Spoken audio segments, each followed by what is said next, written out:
Salut à tous et bienvenue dans un nouveau vlog. Bon, il est déjà presque 11h, 11h moins 20. On est en train de bosser avec Nico depuis tout à l'heure. Vous le voyez derrière, il est sur l'ordi en train de faire un montage, il s'arrache les cheveux parce que Nico n'aime pas du tout monter ses vidéos. Moi je suis lavée etc, mais je vais pas encore... je viens juste de prendre ma douche en fait, parce que j'ai bossé jusqu'à maintenant pour que le vlog comme d'hab il soit... Ah mon vlog, j'avais oublié de le mettre à exporter, très malin. Je vais me faire un petit acai bowl ce matin. Donc voilà, je vais me faire un petit acai bowl le temps que Nico utilise l'ordi. Moi je bosse sur le téléphone en attendant, donc on s'échange parce que on a tous les deux la flemme de monter en haut pour aller utiliser l'ordi du haut parce que il fait trop froid là-haut. Voilà, donc du coup on est un peu flemmard. Je suis en train de péter un câble, on a des travaux devant la maison et les ouvriers à chaque fois qu'ils passent devant la maison, là, le mec vient de passer avec son camion, il est passé en regardant par notre fenêtre pendant tout le long, il passait dans la fenêtre, j'ai envie de... Bref, restons cette dernière fois, j'ai fermé les volets devant leur tête, tellement ils me saoulent à regarder chez nous. C'est trop énervant, tu vois, les gens ils sont par ta fenêtre, ils regardent chez toi, c'est hyper énervant. Et les travaux ils vont durer des mois là, ça fait au moins 1 mois et demi et ça... on n'en voit pas le bout. Bref, allez, on va se calmer. Bon, je viens de partir. Je suis en train de courir à droite à gauche. Du coup, je vous prends en conduisant parce que j'ai pas eu le temps de vous expliquer. Je vais chez Gynéco, comme je vous l'ai dit hier, je crois. Voilà, c'est le genre de truc qu'il faut faire, hein, les filles, aller chez Gynéco. Hein. Moi, ça fait un moment que j'y suis pas allée et ça craint. Franchement ça doit faire 2 ans que je suis pas allée, ça craint, faut y aller au moins 1 fois par an, il faut faire attention, surtout quand on arrive à notre âge et tout, faut vraiment faire attention. En plus on entend tellement de trucs de gens qui découvrent des cancers, des trucs et tout à la dernière minute et tout, ça me fait flipper moi, donc c'est vraiment très chiant d'aller chez le gynéco, alors qu'en soi en fait une fois que tu y es ça va hein, pour celles qui y sont jamais allées il faut pas avoir peur hein, parce que moi je choisis tout le temps des femmes, mais j'ai eu l'occasion de voir des hommes quand j'étais enceinte et franchement bon c'est pas traumatisant, c'est des médecins donc ils font les choses, ils ont tellement l'habitude en fait qu'ils font les choses hop machinalement et vous êtes pas mal à l'aise parce que bah en fait vous vous rendez compte que c'est un médecin et que bah, il fait ça toute la journée, donc voilà. Donc voilà, je vais chez Gynéco. Bon, ce qui est très chiant, c'est que j'ai pris rendez-vous, le seul rendez-vous que j'ai trouvé sur Doctolib et qui est avec la dispo rapidement, c'est à l'autre bout d'Ajaccio, donc j'en ai pour 1 heure de route, clairement. Donc je suis un peu dégoûtée parce que je perds beaucoup de temps aujourd'hui avec ça. Après, je dois rejoindre Nico parce qu'on va déposer ma voiture en révision. Ça fait 2 mois que je dois la faire, donc il est vraiment temps de la faire. Et on s'occupe de ce genre de trucs très chiants. En plus c'est vraiment la pire période pour s'occuper de ça. J'avais janvier, février pour m'occuper de tous ces trucs et je m'en suis pas occupée. Où j'avais moins de boulot, c'était plus calme. Et là, d'avril à juin, on sait que c'est la période où on a le plus d'événements, le plus de partenariats, le plus de boulot. Et je me suis rajouté tous ces trucs en plein milieu. Voilà, donc bon, c'est pas grave. J'y vais. Et puis voilà, hein. Au moins ça sera fait. Je serai tranquille pour 1 an. Bon, bah, je sors de mon rendez-vous. Apparemment tout se porte bien dans mon utérus, tout va bien. Elle m'a dit à dans 1 an, ciao. Je me suis délestée de 70 €. Je suis ravie. Mais au moins ça c'est fait. Et c'est plus à faire. Voilà. Donc je vais juste déposer un truc au labo là. Parce qu'il faut amener les analyses au labo. Elle dit que normalement il va pas y avoir de soucis hein, quand même. Et je vais rejoindre Nico. On va se rejoindre à Leroy Merlin, notre nouvel univers. Je suis ravie. Et parce qu'on va attendre d'aller pour aller déposer la voiture à la révision. Donc voilà, faut qu'on se rejoigne pour avoir 2 voitures. Et je pense qu'on va aller se prendre un petit goûter quelque part. C'est trop beau, merci. Et là, m'a fait une belle poule à l'école de Pâques. Bon, il y avait des petits œufs en chocolat, mais apparemment elle les a mangés entre temps chez Nani Mia. Ils sont où mes œufs en chocolat, moi? Mais il est où mon cadeau des œufs en chocolat? C'est trop beau, bravo mon amour. Il y a de la paille. Je vois. C'est la paille du jardin de Mario. Ah, trop beau. Bon, du coup, on a laissé la voiture au garage. Il fallait faire la distribution aussi. Ils peuvent nous la faire dans la foulée. Donc, ils vont la garder une semaine. Donc, on se retrouve avec une voiture pendant une semaine. Enfin, qu'on se débrouille. Bon, maintenant que Nico bosse avec moi, ça va. Mais bon, pour emmener la petite à l'école, s'il y a quelqu'un qui a autre chose de prévu, voilà. On va un peu se débrouiller comme ça. Mais mes parents arrivent vendredi, donc ça va. J'ai mis la petite cocotte ici, là. C'est une belle décoration. Merci, ma chérie. Hein. C'est un cadeau. Merci. Hein. Franchement, je l'ai fait toute seule à l'école avec la crête. Et j'avais un cadeau à Nani, c'était un morceau, un fil de crête et je l'ai donné à Nani parce que je savais que tu n'aimais pas le mauve. Oh, merci mon amour. Bon, du coup, Ella est en train de dessiner. Bon, elle a les dessins animés, mais il y en a qui m'ont posé la question pourquoi elle a les dessins animés quand Ella dessine. Alors souvent, elle demande que je mette les dessins animés, et en fait, elle ne les regarde pas du tout. Mais dès que je les éteins, elle dit oh maman, les dessins animés. Mais en fait, elle les regarde pas. C'est juste, elle est comme son père, elle aime bien avoir un fond sonore. Et moi, non. Mais bon. De toute façon, on a limité là depuis. J'ai l'impression que Ella, les jours où elle regarde beaucoup la télé, bon, elle regarde pas beaucoup la télé, mais bon, les jours où elle regarde plus la télé, elle est trop excitée. Donc maintenant on limite. Là, elle vient juste d'arriver, elle va regarder même pas 20 minutes et après on va au bain. Comme ça, voilà, ce sera vraiment les jours d'école, elle regarde vraiment très peu la télé. Et c'est pas plus mal. De toute façon, elle rentre, elle va direct sur son petit carnet à dessin et voilà. Bon, allez, moi je vais faire ma miniature maintenant. Nico est en train de faire une recette. Il est en train d'inventer une recette depuis hier, ça a l'air trop bon. Je travaille sur une recette qui m'appartiendrait qu'à moi. Ouais, une recette exclusive. Exclusive Nico. Ouais. Non. J'ai essayé de le prendre sur le... C'est vraiment une traître. Nico, toi. Et là, tu traite de gourmand Nico, c'est magnifique. Nico, il est en train de chanter Amour, gloire et beauté. Et ce matin, après m'avoir imposé Télématin pendant qu'il buvait son café, il y a Amour, gloire et beauté qui a commencé. Il a dit regarde, oh non, j'ai loupé l'épisode où elle dit qu'elle a couché avec son père et pas avec son frère, je sais pas quoi. Et moi j'étais là, mais c'est une blague. Et genre, il était à fond. Là, j'ai éteint la télé parce que je dis je peux pas être cautionné tout ça. Et là maintenant il chante le générique et tout. Mon Dieu. Ai-je épousé cet homme? Bon, bien pour manger, là. Nico nous a fait un bon petit repas ce soir. On va se régaler. Donc c'est quoi? Pois chiche. Pois chiche rôti, ça c'est du kacha, kaham, je sais pas comment on dit, c'est des graines de sarrasin. Et les patates douces. Ouais, c'est des graines de sarrasin grillées exactement. Bon, et là, il est au lit. Nico regarde du foot. Tout est normal. Elle s'est coucher plus tard ce soir, mais bon, c'est normal. Demain, c'est mercredi. Alors, du coup, je vais finir de.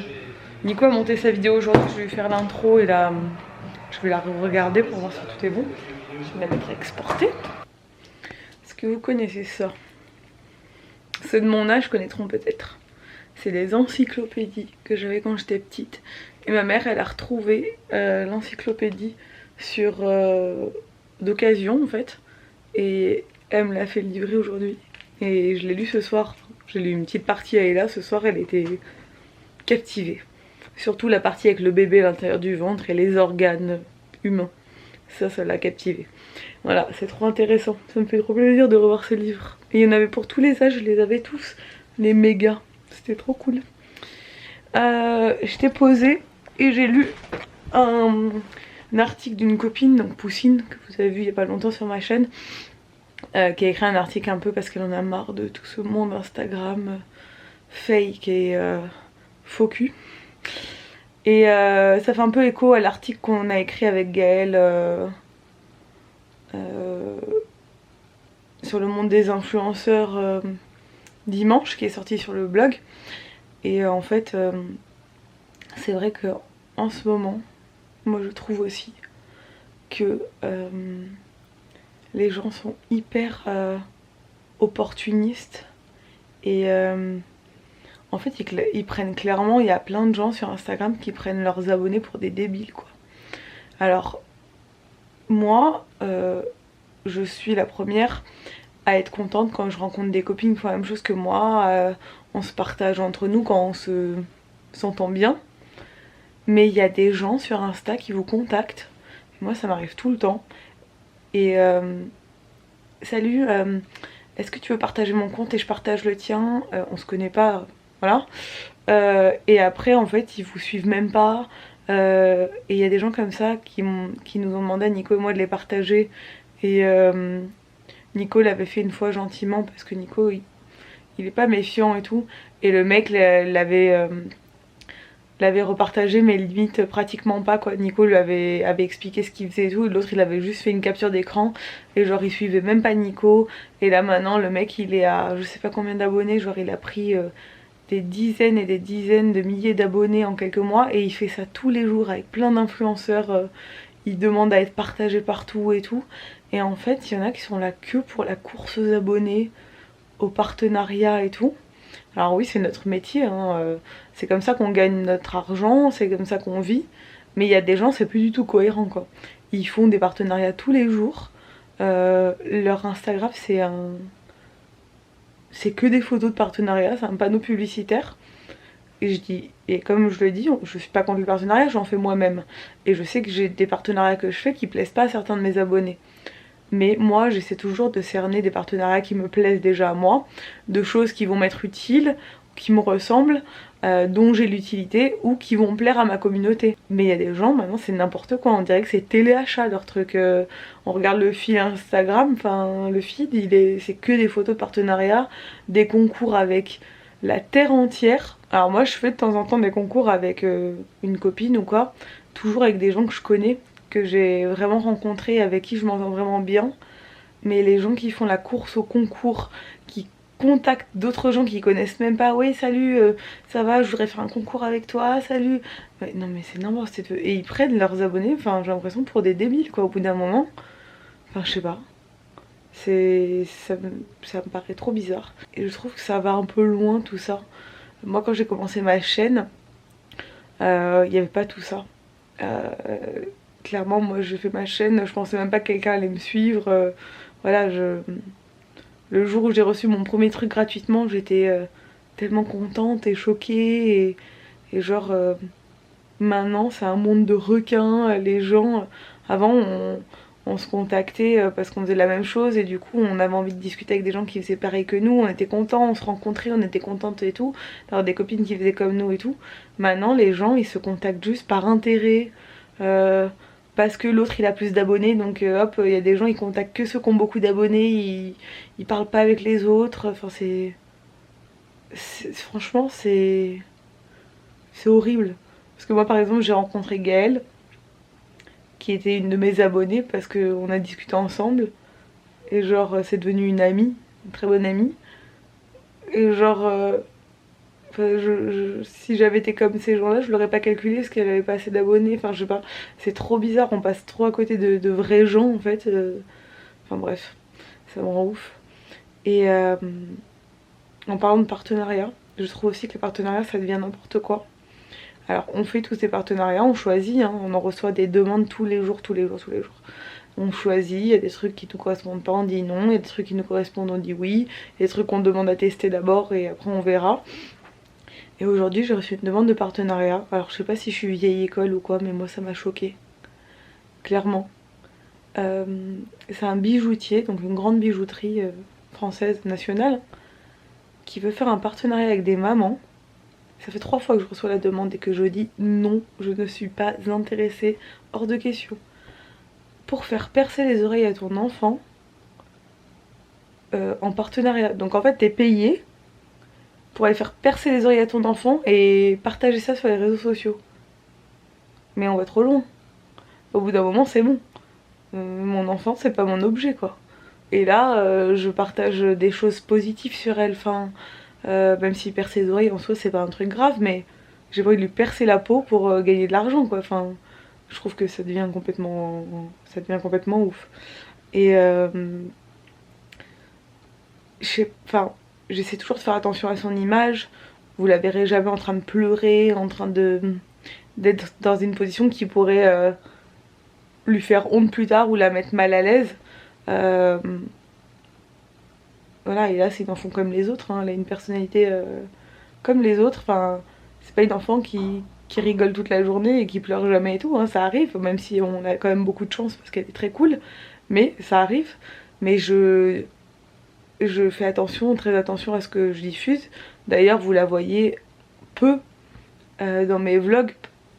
Quand elle va à l'école et tout, on la voit très peu. Et là, dans mes vlogs, à part quand on est en vacances. Mais c'est vrai que je fais quand même très attention. Et même si j'avais envie de lui percer les oreilles, c'est pas trop le cas pour l'instant parce que... Bah, je sais pas, je trouve que c'est un peu barbare quand même. Même si bon, on a tous des boucles d'oreilles et je suis très contente, j'ai envie de lui laisser le choix. Et alors elle m'a déjà posé la question, elle m'a déjà dit maman, est-ce que j'aimerais bien avoir des boucles d'oreilles? Donc je lui ai expliqué. Parce qu'elle voit que j'ai un trou, mais il y a un trou et comment on fait et tout. Et quand je lui ai dit qu'on perçait l'oreille et que ça faisait un peu pâle, c'est mort, elle veut plus du tout. Et puis donc du coup voilà, j'ai répondu à sa question. Et puis là elle me dit, moi, tout à l'heure elle m'a dit, je serais une personne qui a pas les oreilles percées. Parce que je racontais ça à Nico devant elle et du coup elle me dit moi je veux pas percer mes oreilles, je serais une personne qui a pas les oreilles percées. Ça existe? J'ai dit oui, ça existe bien sûr. Et en fait je pense qu'elle voudra sûrement à l'adolescence le faire et elle le fera à ce moment là ou quand elle sera en âge de vraiment avoir envie et être consciente de ce que c'est. Mais déjà je trouve que l'acte est un peu barbare, mais bon, tout le monde le fait, il y a rien de grave en soi, ça dure 2 secondes. Mais le faire genre pour le montrer sur les réseaux sociaux et être payé en plus, ça me... Je trouve que ça va trop loin. Ça va trop loin, je sais pas. Franchement ça me choque. Ça me choque parce que c'est des enfants quoi. Ça me choquerait pas si c'était moi qui me faisais des trucs ou genre quand je vous filme... Bon, j'ai jamais filmé chez le médecin. Je filmerai jamais là chez le médecin ou à l'hôpital où on verra pas d'image de ce genre sur ma chaîne. Mais quand c'est moi en tant qu'adulte, j'ai jamais non plus filmé pour moi, mais je serais capable de le faire si j'y avait vraiment un truc à partager un jour. Je l'avais fait pour la cryolipolyse par exemple. Voilà, un truc où les gens peuvent être intéressés, où c'est pas une maladie, ou c'est pas un truc comme ça. Ou si moi je me faisais percer l'oreille quand je me fais tatouer quoi, ça je pourrais le filmer. Mais un enfant ça me choque. Enfin bref, voilà, tout ça pour dire que je trouve que ça part un peu en live en ce moment. Je veux pas balancer, sur les gens et tout. Je trouve que chacun, en fait les abonnés sont libres de choisir qui ils suivent et ils suivent les personnes en fonction de leur personnalité et si ça leur correspond. Mais nous en tant qu'influenceurs on voit des choses, on connaît l'envers du décor en fait. Et quand on voit des choses comme ça sur les réseaux on se dit mais ils nous prennent vraiment pour des cons quoi, enfin c'est pas possible quoi, c'est une blague. Et de se dire que il y a plein de gens pour qui ça marche, qui sont hyper suivis et qui prennent leurs abonnés pour des débiles. Moi je présenterai jamais un produit que j'ai pas testé. Quand j'en parle et que je le présente, c'est que je l'ai d'abord testé. Donc je le reçois, je le teste et je filme et je dis ce que j'en pense. Mais genre faire des... Enfin je sais pas, bref. Je suis un peu... Boussine m'a un peu... Elle était énervée dans son article, du coup je pense que ça m'a un peu transmis son truc là, je suis un peu en mode what the fuck. Bref, c'est pas grave. Nous, on a la chance d'avoir une communauté qui est là depuis le début et qui est hyper fidèle et qui nous connaît vraiment et qui nous suit pour qui on est et tout, et c'est trop cool, on a trop de chance. Bref, je vais vous laisser. N'hésitez pas à vous abonner si ce n'est pas encore fait. N'hésitez pas à commenter ce vlog et je vous dis à demain dans un nouveau vlog. Ciao!